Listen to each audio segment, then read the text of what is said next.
টাকা পয়সার জন্য পকেট গরম করবার জন্য নেতা সঙ্গে বসে থাকবেন, এটা 60 বছরের ফায়দা। এরপরে ওই যে মারা যাবে, চোখ বন্ধ হয়ে যাবে, সাদা কাপড়ে ঢোকাবে, ওইখানে ওই নেতা বুঝতে পারবে। সাধারণ মানুষ সে যদি ভালো কাজ করে কবরে যায়, রোমান হিসাব নেওয়ার পরে তার কবরটা গোলাপ ফুলের বাগান বানিয়ে দিয়ে যায়। আর ওই নেতা যদি খারাপ কাজ করে কবরে যায়, ওই নেতার কবরে তখন একটা ফারিস্তা না, জোড়া জোড়া ফিটিং করে দেওয়া হয় ওই নেতাকে কেলানোর জন্য।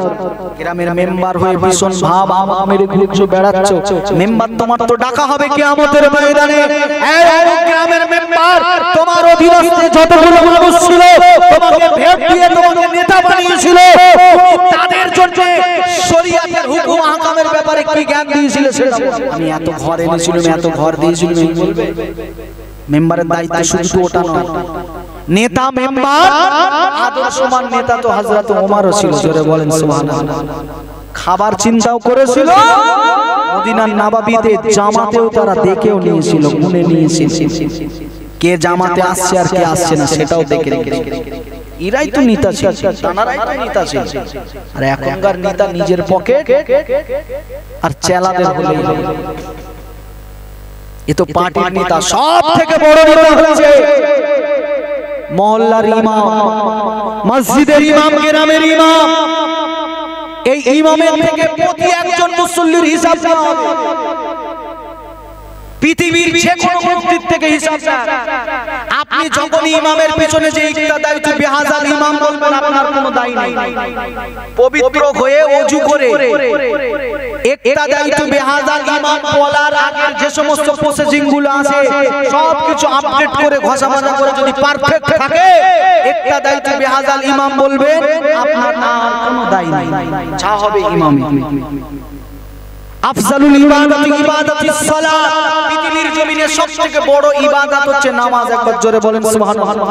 এই নামাজের ব্যাপারে আপনি ইক্তেদা করবেন ইমামের, এই প্রতিটা মুসল্লির নামাজের হিসাব ইমামের থেকে নেবে।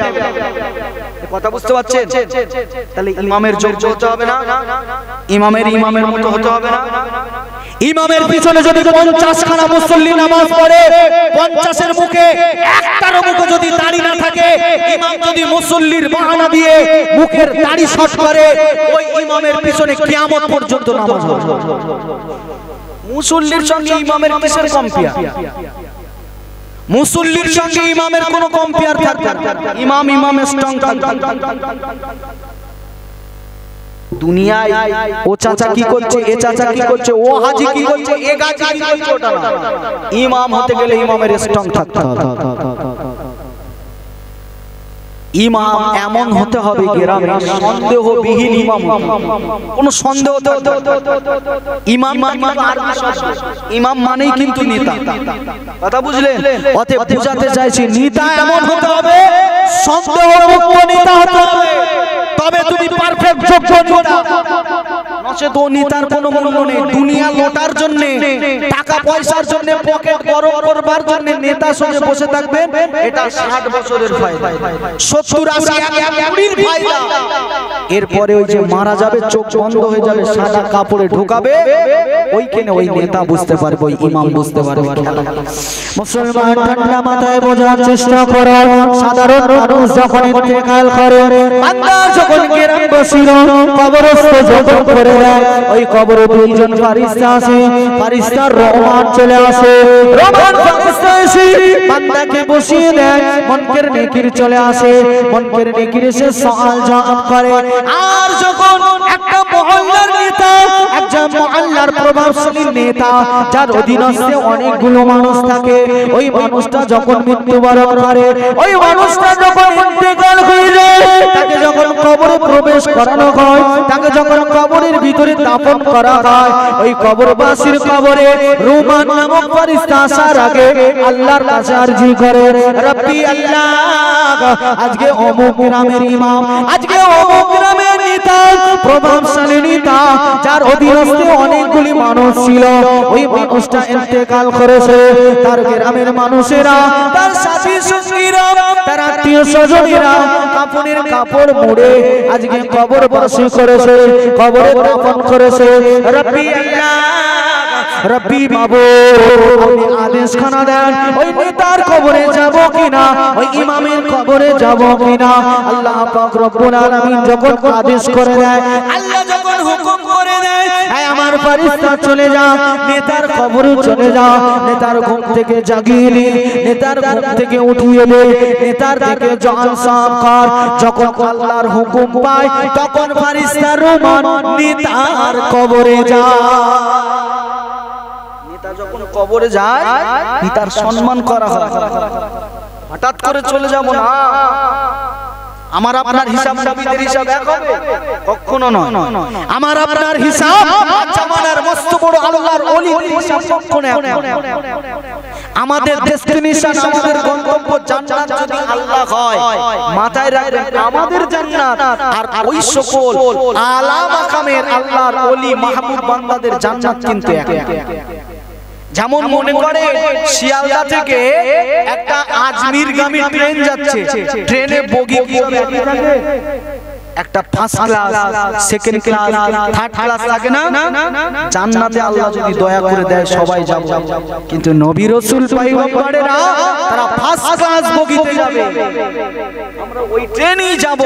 আমাদের গন্তব্য, আমাদের ডেস্টিনেশনও জান্নাত হবে, তবে ওই পর্যায়ে। ঠিক একই ভাবে একজন নেতার কবরের হিসাব কিন্তু সাধারণ চটি মানুষের মতো হয়। আবার এই একই পাশাপাশি চিন্তা করবে একজন সাধারণ মানুষ, সে যদি ভালো কাজ করে কবরে যায়, রোমান হিসাব নেওয়ার পরে তার কবরটা গোলাপ ফুলের বাগান বানিয়ে দিয়ে যায়। আর ওই নেতা যদি খারাপ কাজ করে কবরে যায়, ওই নেতার কবরে তখন একটা ফেরেশতা না, জোড়া জোড়া ফিটিং করে দেওয়া হয় ওই নেতাকে কেলানোর জন্য। নেতার যেমন সম্মান করা হয়, নেতার পেটানোর জন্য লাঠিও ডবল ডবল করা। একটু তাকবীর দেন, নারে তাকবীর, বলা ছেড়ে তাকবীর দেন, নারে তাকবীর, নারে তাকবীর। সিলসিলা হক মুসাদ্দিদুজ জামান, সিলসিলা হক মুসাদ্দিদুজ জামান, নারে তাকবীর। উলামায়ে কেরাম, উলামায়ে কেরাম, নারে তাকবীর। আল্লাহ পাক রব্বুল আলামিন বলছে সমস্ত জীব আমি আল্লাহ তাদের কোন রকম ব্রেনটা দিই। একটা ছাগল তার ঘাস খেয়ে বেঁচে থাকতে হবে, সেটাই কথা বুঝলেন? কিন্তু মানুষের জন্য আল্লাহ পাক রব্বুল আলামিন যেমন ব্রেন দিয়েছে, পাশাপাশি চিন্তা ভাবনা করার জন্য কলব, অন্তর দিয়েছে। আল্লাহ পাক রব্বুল আলামিন আমাদের অন্তর দিয়েছে, এই অন্তর দিয়ে আমরা বিবেচনা করব কোনটা ভালো কোনটা খারাপ। এই ভালো খারাপ বিবেচনা করে আপনার কাছে যেটা রাইট মনে হবে ওটাই ঠিক, ওটারই হিসাব হবে কিয়ামতের ময়দানে, মাহশরের দিনে আমার আল্লাহ বলবে বান্দা তোর বিবেচনা করবার জন্য আমি আল্লাহ একটা অন্তর দিয়েছি, একটা কল দিয়েছি। তুই তোর বিচার কার্যগুলো, তোর কার্যকলাপগুলো তুই কেন এই ব্রেন থেকে অন্তরের এই আদালতে ফেলিসনি বান্দা? ওখানে ফেললে তুই ফয়সালা পেয়ে যেতিস। একটা মানুষ রেগে গেলে ব্রেনটা এলো হট করে একজনকে মেরে বসবে, কিন্তু মানুষ রেগে যাওয়ার পরে ওই রাগটা কন্ট্রোল করে যদি ওর বিচারটা, ওই বিবেচনাটা যদি অন্তরের কাছে দেয়, তার অন্তর কিন্তু সঠিক ফয়সালা, তাকে মারা যাবে কি না। অন্তর থেকে ভাবনা চিন্তা করে মানুষ যদি কাউকে মারে, ওই সিদ্ধান্তটা সব সময়ের জন্য দেখবেন সঠিক সিদ্ধান্ত। অতএব সবকিছু ব্রেন দিয়ে করলেই হবে। মাথায় চলে এলো জলসা দিতে হবে, টাকা পয়সা দিতে হবে, আপনি দিয়ে একটা জলসা করলে অন্তর দিয়ে আপনার বিবেচনা করতে হবে এই জলসায় এর উদ্দেশ্যটা কি, এই মজলিস এর লক্ষ্যটা কি, এ কোথায় নিয়ে যেতে চাইছে, কোথায় পৌঁছাতে চাইছে, এই চিন্তা ভাবনা করতে হবে। সারা রাত ধরে সারা জীবন জলসা শুনছেন, আপনি যদি শুধু শুনে বাড়ি চলে যান, কাজ যদি কিছু না করেন, বাবাজি বলেন তো কোনো ফায়দা হবে? কোনো ফায়দা হবে? কোনো ফায়দা। বড় আপনি যদি জলসায় আসার আগে চিন্তা ভাবনা করেই না যে আমি জলসায় যাব কিন্তু কাজ কিছু করব না, এটা আপনার গুনাহ হবে, তো নেকি হবে। শরীয়তের হুকুম আহকামগুলো জানার পরে সুস্থ মস্তিষ্কে বুদ্ধি সম্পন্ন কোন মানুষ যদি সেটা অ্যাভয়েড করে, ইচ্ছাকৃত যদি এড়িয়ে যায়, সে কিন্তু গুনাহগার। আপনি জানেন না আপনি কিভাবে হাঁটবেন, আপনি আপনার মতো একটা হেঁটে চলে, এর জন্য আল্লাহর কাছে কিন্তু ছাড় হবে। কিন্তু ইসলাম যে হাঁটার বিধান দিয়েছে, এই বিধানটা জানার পরে যদি আপনি সেই মোতাবেক না হাঁটেন, আপনার কিন্তু গুনাহ হবে, আপনার জবাব দিতে হবে। একজন মানুষ আগুন জ্বলছে, আগুনে হাত দিলে যে হাত পুড়ে যায় সে জানে না, সে কিন্তু ওই আগুনে হাত দেওয়ার আগে একবারও ভাববে না বা ভয় করবে না, ভয় করবে না, ভগাস করে হাতটা দিয়ে দেবে। কিন্তু সে যখন জানবে এই আগুনে হাত দিলে আমার হাতটা ঝলসে যাবে, পুড়ে যাবে, বুদ্ধি সম্পন্ন জ্ঞান সম্পন্ন মানুষ কখনো দেবে হাত? কখনো দেবে। একজন মানুষ জানে না শরীয়তের কোন কাজটা চলবে কোন কাজটা চলবে না, সে তার মতো একটা কাজ করে, তাৎক্ষণিক না জানার কারণে ওই সময়টাই চলবে তার জন্য। কিন্তু সে যখন কোনটা চলবে আর কোনটা চলবে না ফারাগাতটা বুঝে গেল, শুনে গেল মজলিসে এসে, এই ইলমটা যখন তার ভিতরে চলে এলো, তারপর থেকে যদি ওই কাজটা ইচ্ছাকৃতভাবে শরীয়তের বিখিলাফ করে, সে দায়ী হয়ে যাবে, সে গুনাহগার। তাহলে আমরা এখানে জলসা শুনি মাশাআল্লাহ, সব আসি গ্রামের মানুষ, অনেকে আসবে লাস্ট পর্যন্ত আখিরি মোনাজাত করবে, এইখানে বসে অনেকে চোখের পানি ফেলবে। আল্লাহ আমার মাটাকে হারিয়েছি, কবরে শুয়ে আছে, আমার মায়ের কবরটাকে জান্নাতুল রিয়াজুল জান্নাহ বানিয়ে, হাড় ভাঙা খাটুনি কেটে আমার আব্বা মানুষ করেছে, তার জায়গা তার জমি জায়গা আমি ভক্ষণ করছি। আল্লাহ আমার আব্বা কবরে শুয়ে আছে, তার কবরে শান্তি দাও। এই যে চাচাজি, আমরা এইখানে বসে দোয়া করব, পাশাপাশি একটা বিধান আছে, আপনার বাড়ির মহিলাদেরকে পর্দায় রাখতে হবে, বেপর্দায় রাখা যাবে না। বলেন তো চাচাজি, আপনি এইখানে বসে ডুকরে পেটে কাঁদছেন, চোখের পানি ফেলছেন, আর আপনার মেয়েটা আপনার স্ত্রীটা বিহায়ার মতো রাস্তায় ঘুরছে, চাপ দোয়া আল্লাহ নেবে? কেমন একটা সিস্টেম হয়ে গেল। আল্লাহ রাসূল সাল্লাল্লাহু আলাইহি ওয়াসাল্লাম সোনার সামনে জানিয়েছেন, কুল্লুকুম রাঈন ওয়া কুল্লুকুম মাসউলুন আন রাইয়াতিহি। এই পৃথিবীর স্বামী জজিরা, এই পৃথিবীর স্বামীরা শোনো শোনো, এই পৃথিবীর বাপেরা শোনো শোনো, এই পৃথিবীর মোড়লেরা, এই পৃথিবীর মাতব্বরেরা শুনে রেখে দাও, আমি রাসূলুল্লাহ জানিয়ে দিলাম, কুল্লুকুম রাঈন ওয়া কুল্লুকুম মাসউলুন আন রাইয়াতিহি।